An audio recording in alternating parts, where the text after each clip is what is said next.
ఆకాశవాణి ప్రాంతీయ వార్తలు చదువుతున్నది కోన్రు భరత్ రత్నాకర్.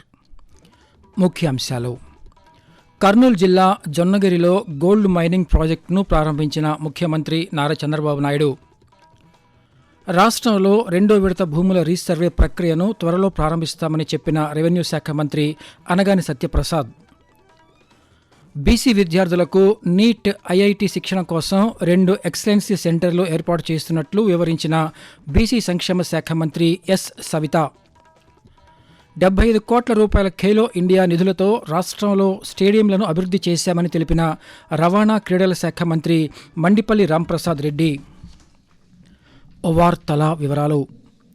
ముఖ్యమంత్రి నారా చంద్రబాబు నాయుడు ఈరోజు కర్నూలు జిల్లాలో పర్యటిస్తున్నారు. తుగ్గలి మండలం జొన్నగిరిలో ఏర్పాటు చేసిన గోల్డ్ మైనింగ్ ప్రాజెక్టును ఆయన ప్రారంభించారు. ప్లాంట్ విస్తరణలో భాగంగా 2వ యూనిట్కు కూడా శంకుస్థాపన చేస్తారు. 405 కోట్ల రూపాయల పెట్టుబడితో 2 ప్రైవేటు సంస్థలు గోల్డ్ మైనింగ్ ప్రాజెక్టును ఏర్పాటు చేశాయి. జొన్నగిరి కార్యక్రమాల అనంతరం మధ్యాహ్నం పత్తికొండ నియోజకవర్గ టీడీపీ నాయకులు, కార్యకర్తలతో ముఖ్యమంత్రి సమావేశమవుతారు. రాష్ట్రంలో రెండో విడత భూముల రీసర్వే ప్రక్రియను త్వరలో ప్రారంభిస్తామని రెవెన్యూ శాఖ మంత్రి అనగాని సత్యప్రసాద్ చెప్పారు. తిరుపతిలో నిర్మించిన నూతన సబ్ రిజిస్ట్రార్ కార్యాలయాన్ని మంత్రి ఈరోజు ప్రారంభించారు. శ్రీనివాసపురంలో నూతనంగా నిర్మించిన సీసీ రోడ్డును కూడా మంత్రి ప్రారంభించారు. అనంతరం జరిగిన పాత్రికేయుల సమావేశంలో మంత్రి మాట్లాడుతూ వివాదంలో ఉన్న భూములను త్వరలోనే పరిష్కరిస్తామని చెప్పారు. మత్స్యకారుల సమస్యలను ప్రభుత్వం ఎప్పటికప్పుడు పరిష్కరిస్తోందని, ప్రజల దగ్గరికే సుపరిపాలన వెళ్లాలనేది ప్రభుత్వ లక్ష్యమని మంత్రి తెలియజేస్తూ, ఇక్కడ ఉన్నటువంటి సబ్ రిజిస్ట్రార్ ఆఫీస్ 2గా చేయాలి. అందరు కూడా ఈజ్ ఆఫ్ డూయింగ్ బిజినెస్ లో ఏదైతే భాగంగా గవర్నమెంట్ ఎప్పుడు చెప్తా ఉంటుందో ప్రజల దగ్గరికి సుపరిపాలన వెళ్ళాలి, చాలా సేవలు వాళ్ళకి అందుబాటులో ఉండాలనే లక్ష్యంతో ఈ రోజు రేణుగుంట సబ్ రిజిస్ట్రార్ ఆఫీస్ ని 2గా విభజించి 2 ముఖ్యమైన ప్రాంతాలకి ఈ రిజిస్ట్రేషన్ చేసే సౌకర్యాలు కల్పించే విధంగా ఈ రోజు తిరుచానూరు సబ్ రిజిస్ట్రార్ ఆఫీస్ ఒక మంచి ఘట్టం. ఎందుకంటే స్పీడ్ ఆఫ్ డూయింగ్ బిజినెస్, అలాగే సర్వీస్ ఓరియంటెడ్, అలాగే సస్టైనబిలిటీ ఇవన్నీ కూడా తప్పకుండా అందరికి అనుభవించే విధంగా ఉండేదిగా ఈ కార్యక్రమం చేస్తాం. విద్యా, ఐటీ శాఖ మంత్రి నారా లోకేష్ ఈరోజు కృష్ణా జిల్లాలో పర్యటిస్తున్నారు. మోపిదేవి మండలం కొక్కిలిగడ్డ జిల్లా పరిషత్ ఉన్నత పాఠశాలలో 1,40,00,000 రూపాయల కేంద్ర రాష్ట్ర ప్రభుత్వ నిధులతో నిర్మించిన నూతన భవనాన్ని మంత్రి ప్రారంభించారు. స్వచ్ఛాంధ్ర, స్వర్ణాంధ్ర కార్యక్రమంలో భాగంగా పాఠశాలలో మొక్కలు నాటారు. ఈ పర్యటనలో భాగంగా ఆయన మోపిదేవిలో శ్రీ సుబ్రహ్మణ్యేశ్వర స్వామి దేవస్థానాన్ని సందర్శించి ఆలయంలో ప్రత్యేక పూజలు నిర్వహించారు. సాయంత్రం పులిగడ్డలో మత్స్యకారులతో మంత్రి నారా లోకేష్ సమావేశం కానున్నారు. ఉమ్మడి కృష్ణా జిల్లాలో త్రాగునీరు అందించడానికి జలజీవన్ మిషన్ 2 ద్వారా 6,000 కోట్ల నిధులను అందించేందుకు కేంద్ర ప్రభుత్వం సంసిద్ధత వ్యక్తం చేసిందని మచిలీపట్నం పార్లమెంటు సభ్యులు బాలశౌరి తెలిపారు. మచిలీపట్నంలోని తన కార్యాలయంలో ఈరోజు ఆయన జనవాణి కార్యక్రమాన్ని నిర్వహించి ప్రజల నుంచి ఆర్జీలను స్వీకరించారు. మచిలీపట్నం నియోజకవర్గంలో మంజూరైన 6,40,000 రూపాయల సీఎంఆర్ఎఫ్ చెక్కులను లబ్ధిదారులకు అందజేశారు.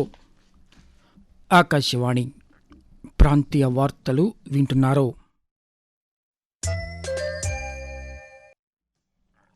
బీసీ సంక్షేమ శాఖ ద్వారా గడిచిన 2 ఏళ్లలో రాష్ట్రంలో ఎన్నో అభివృద్ధి కార్యక్రమాలను చేపట్టామని బీసీ సంక్షేమ శాఖ మంత్రి ఎస్ సవిత పేర్కొన్నారు. అమరావతి సచివాలయంలో ఈరోజు ఆమె విలేకరులతో మాట్లాడుతూ రాష్ట్రంలో కూటమి ప్రభుత్వం వచ్చిన తర్వాత మొదటి బడ్జెట్లో బీసీలకు 39,000 కోట్ల రూపాయలు, రెండో బడ్జెట్లో 47,000 కోట్ల రూపాయలు, మూడో బడ్జెట్ 51,000 కోట్ల రూపాయలు కేటాయించామని వివరించారు. రాష్ట్రంలో కొత్తగా మరో 10 మహాత్మా జ్యోతిరావు ఫూలే రెసిడెన్షియల్ పాఠశాలలు ఏర్పాటు చేస్తున్నట్లు మంత్రి తెలిపారు. బీసీ విద్యార్థుల నీట్, ఐఐటి శిక్షణ కోసం 2 ఎక్సలెన్సీ సెంటర్లు ఏర్పాటు చేస్తున్నట్లు మంత్రి సవిత వివరిస్తూ, నంబర్ 1 ఏదంటే ఎంజేపీ గురుకుల పాఠశాల 10th లో 96.02%, ఇంటర్ లో 94% బీసీ బిడ్డలు రిజల్ట్స్ సాధించారు. అదే విధంగా బీసీ బిడ్డలకు నీట్, ఐఐటి శిక్షణ కోసం మరి 2 ఎక్సలెన్సీ సెంటర్లు కూడా ఏర్పాటు చేయబోతున్నాం. అదే విధంగా గత ఏడాదిలో ఐఐటిలోను 302 మంది బీసీ గురుకుల పాఠశాల నుంచే సెలెక్ట్ అయ్యారు. అదే విధంగా ఈ ఏడాది 275 మంది ఎంపికయ్యారు. గురుకుల పాఠశాలలకు స్పోర్ట్స్ మెటీరియల్ కూడా అందజేయబోతున్నాం. ఖేలో ఇండియా ద్వారా వచ్చిన 75 కోట్ల రూపాయల నిధులతో రాష్ట్రంలో స్టేడియంలను అభివృద్ధి చేశామని రవాణా క్రీడల శాఖ మంత్రి మండిపల్లి రాంప్రసాద్ రెడ్డి చెప్పారు. అమరావతి సచివాలయంలో ఈరోజు జరిగిన పాత్రికేయుల సమావేశంలో ఆయన మాట్లాడుతూ రాష్ట్రంలో క్రీడా శాఖను అత్యున్నత స్థాయికి తీసుకువెళ్లామని చెప్పారు. గడిచిన 2 ఏళ్లలో క్రీడలను ప్రోత్సహించడంతో పాటు క్రీడాకారులను అన్ని విధాలా ఆదుకుంటున్నామని తెలిపారు. ముఖ్యంగా గ్రామీణ ప్రాంతాల్లో క్రీడలను ప్రోత్సహించేందుకు ప్రత్యేక ప్రణాళికను రూపొందించామని పేర్కొన్నారు.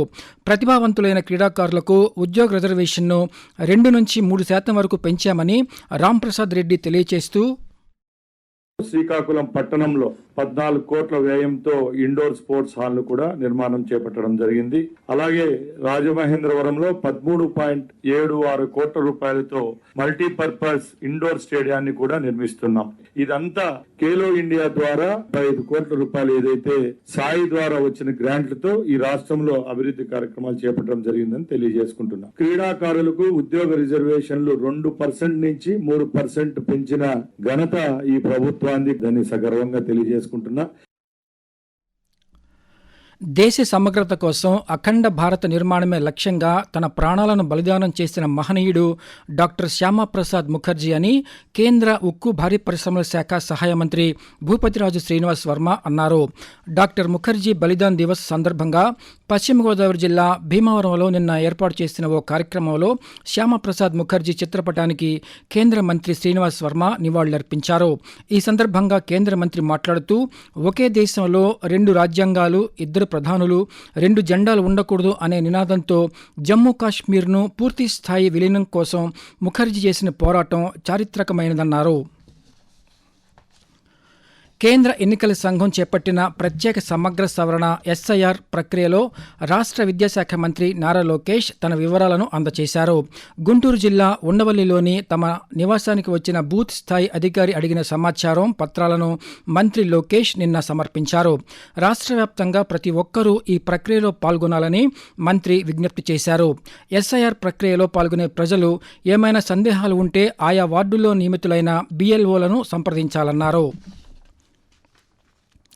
స్పెషల్ ఇంటెన్సివ్ రివిజన్ ఎస్ఐఆర్లో రాజకీయ నాయకుల జోక్యం ఉంటే సంబంధిత అధికారులపై చర్యలు తీసుకుంటామని ఏలూరు జిల్లా కలెక్టర్ కె వెట్రిసెల్వి హెచ్చరించారు. ఏలూరు జిల్లా కలెక్టర్ కార్యాలయం నుండి స్పెషల్ ఇంటెన్సివ్ రివిజన్ ప్రగతిపై ఆమె నిన్న సంబంధిత అధికారులు సిబ్బందితో దృశ్య శ్రవణ మాధ్యమం ద్వారా సమీక్షించారు. ఈ సందర్భంగా జిల్లా కలెక్టర్ మాట్లాడుతూ రేపటికల్లా జిల్లాలో ఎన్యూమరేషన్ ఫారములు పంపిణీ, మ్యాపింగ్ పనులు పూర్తి చేయాలని, డిజిటలైజేషన్ కనీసం 20% పూర్తి చేయాలని చెప్పారు. 2027 సంవత్సరం హజ్ యాత్రకు సంబంధించి యాత్రికుల నుంచి దరఖాస్తులు ఆహ్వానిస్తున్నట్లు రాష్ట్ర హజ్ కమిటీ చైర్మన్ షేక్ హసన్ బాషా ఒక ప్రకటనలో తెలిపారు. అర్హులైన దరఖాస్తుదారులు తమ దరఖాస్తులను జూలై 20వ తేదీలోగా ఆన్లైన్లో సమర్పించాలని ఆయన పేర్కొన్నారు.